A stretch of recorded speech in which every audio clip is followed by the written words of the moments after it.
तो एक बड़ी खबर आपको देते हैं, सुप्रीम कोर्ट मामला चला गया है। चूंकि कोर्ट के आदेश पर साबरमती भेजा गया था और फिर उत्तर प्रदेश आया था, पुलिसिया कस्टडी थी और लेकिन कस्टडी में ही मौत हो जाती है। अतीक अहमद को उसको मार दिया जाता है, उसकी हत्या हो जाती है। इस बीच में एक जनहित याचिका दाखिल कर दी गई है और इस जनहित याचिका में सुप्रीम कोर्ट के रिटायर्ड जज की निगरानी में एक जांच करवाने की मांग की गई है। और याचिका में 2017 से लेकर अब तक उत्तर प्रदेश में हुए 183 एनकाउंटर्स की जांच सुप्रीम कोर्ट के रिटायर्ड जज की निगरानी में एक्सपर्ट कमेटी से कराने की मांग की गई है। याचिका में इसके अलावा कहा गया कि पुलिस कस्टडी में ऐसे हत्याकांड या फर्जी मुठभेड़ के बहाने हत्या की वारदात कानून के शासन का उल्लंघन है। विकास दुबे से लेकर असद अहमद की मुठभेड़ में हत्या या फिर अब अतीक और अशरफ की हत्या इसी श्रेणी में आता है।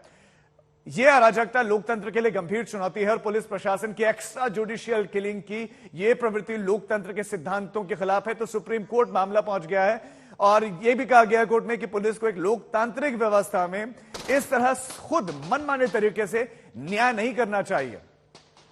तो वकील जनहित याचिका दाखिल कर चुके हैं और इसे एक एक्स्ट्रा जुडिशियल किलिंग कहा जा रहा है।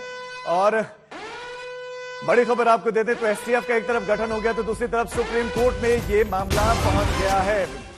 इसे एक फर्जी मुठभेड़ या इसे एक्स्ट्रा जुडिशियल कस्टडी जो है किलिंग कहा जा रहा है और मांग की जा रही कि सुप्रीम कोर्ट के रिटायर्ड जज की निगरानी में जांच हो। प्रदेश में अब तक जो एनकाउंटर्स हुए 2017 से लेकर अब तक तकरीबन 183 एनकाउंटर्स, उनकी जांच, उन सभी एनकाउंटर्स की जांच करने की मांग की जा रही है। वो भी सुप्रीम कोर्ट के रिटायर्ड जज की निगरानी में एक एक्सपर्ट कमेटी बनाई जाए, इस तरह की मांग हो रही है। और वो कमेटी निगरानी करे, वो कमेटी जांच करे कि आखिर जो ये एनकाउंटर्स हुए क्या वो फर्जी थे या वो सही थे।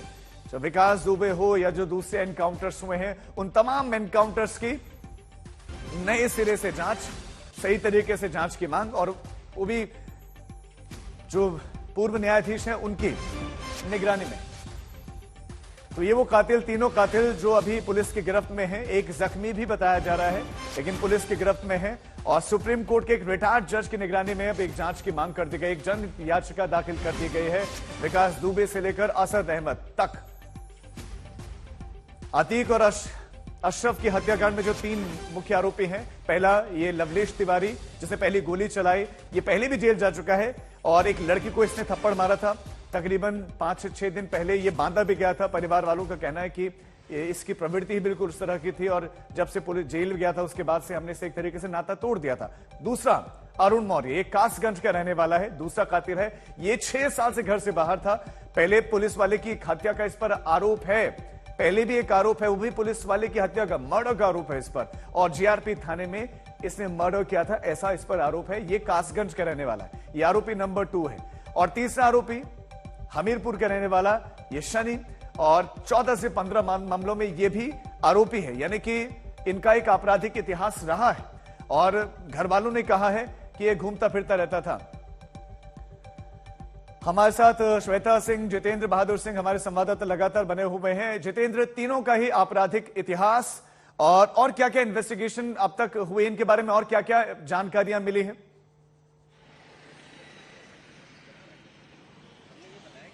देखिए राजीव, जो इन्वेस्टिगेशन चल रही है अब इस दिशा में की जा रही है कि ये जो तीनों शूटर थे इनके किस तरीके के लिंक थे, इनको जो हथियार सप्लाई किए गए थे वो कहां से हथियार आए थे, इन तमाम चीजों की छानबीन जो उत्तर प्रदेश की पुलिस है, साथ ही एसटीएफ लगी हुई है, वो इसकी छानबीन कर रहे हैं। सबसे बड़ी बात यह है कि इनके पास जो विदेशी पिस्टल यहां पर पहुंचे थे जो कि भारत में बैन है, उनको किस रास्ते से इनके पास पहुंचाया गया, इसकी छानबीन करने की कोशिश एसटीएफ की तरफ से किया जा रहा है।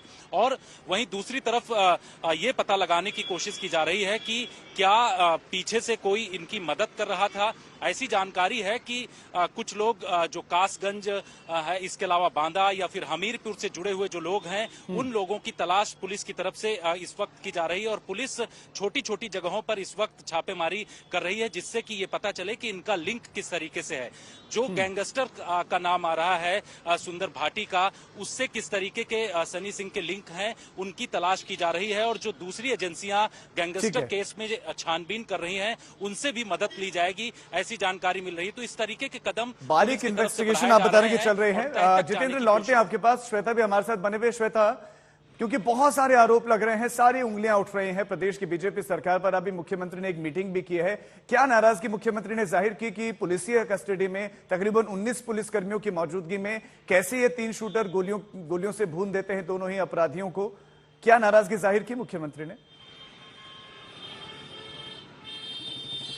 नहीं, देखिए राजीव, जितनी मेरी बातचीत हुई है सूत्रों से मुख्यमंत्री कार्यालय में, इस तरह की कोई नाराजगी की बात नहीं है। बस योगी आदित्यनाथ ये चाहते हैं कि इस तरह की चीज हो ना, और दूसरी चीज वो ये चाहते हैं कि सुरक्षा की समीक्षा रहे। सुरक्षा की समीक्षा बहुत ज्यादा आवश्यक हो जाती है इस घटना के बाद, क्योंकि जो क्रिटिसिज्म है वो बहुत अनफेयर भी नहीं है कि मीडिया के कैमरों के सामने अगर कुछ अपराधी आकर इस तरीके से गोलियां दाग कर चले जाते हैं, हत्या करके, 2 ऐसे लोगों की हत्या जिनसे अभी पूछताछ से और भी चीजें निकलनी थी, जिनको अभी सजा काटनी थी अपनी उन जेलों में, जो 44 साल बाद पहली बार जिसे सजा मिली थी जिस अतीक अहमद को, तो उसका हिसाब होना बाकी था। लेकिन इस तरीके से आकर हत्या की गई। तो अव्वल तो ये, दूसरी चीज मैं कुछ और चीजें आपको यहाँ पर बताऊंगी। आशीष मैं कहूंगी आप जल्दी से जो खबरें आप वहां से लेकर आए, एक तो एसआईटी को लेकर क्या क्लैरिफिकेशन है वो बताइए पहले। देखिए, साफ तौर से गवर्नमेंट के द्वारा कोई ड्राफ्ट नहीं है, लेकिन ऐसा है सरकार ने सुरक्षित तौर पे कुछ ऐसे लोगों को लगाया है जो एसआईटी से जुड़े हुए हैं कि वो निष्पक्ष जांच हो पाए और पूरी तरीके से वो ट्रांसपेरेंसी बनी रहे। तो इसी वजह से ये किया गया है कि अधिकारियों को जरूर लगाया गया है जो हम मॉनिटर करते रहे, जो आप हम लोग हमेशा कहते आए उस चीज को कि वो मॉनिटर भी करते रहे इस चीज को, जिससे ट्रांसपेरेंसी बनी रहे। ठीक है, गुड्डू मुस्लिम को लेके क्या आप देखते हैं? देखिए, गुड्डू मुस्लिम जिस तरीके से पहले से फरार था, वो झांसी के मामले में 2 बार वो झांसी गया, झांसी में एक ठिकाने पे रुकता है और पुलिस एसटीएफ को भी वही जानकारी मिलती है कि वहां पर वो जा रहा है। और कई वहां, क्योंकि बबीना में सैन्य जो वहां पे है, वहां पर भी लग रहा है कि कहीं ना कहीं वो अटैक करना चाहता है, इस तरीके की संभावना है। गुड्डू मुस्लिम और अतीक का जो पूरा कारोबार है वो गुड्डू मुस्लिम ही संभालता था, कह सकते हैं। वो पूरा हथियारों से लेकर उसका प्रॉपर्टी सब कुछ गुड्डू। पुलिस भी इस लाइन पे इन्वेस्टिगेशन अपनी देख रही है, उसे नहीं नकार रही कि आखिर में अतीक अहमद ये कहता है कि मेन बात ये है कि गुड्डू मुस्लिम, क्या ये शब्द पुलिस इन्वेस्टिगेशन में भी अहम है? बहुत अहम है।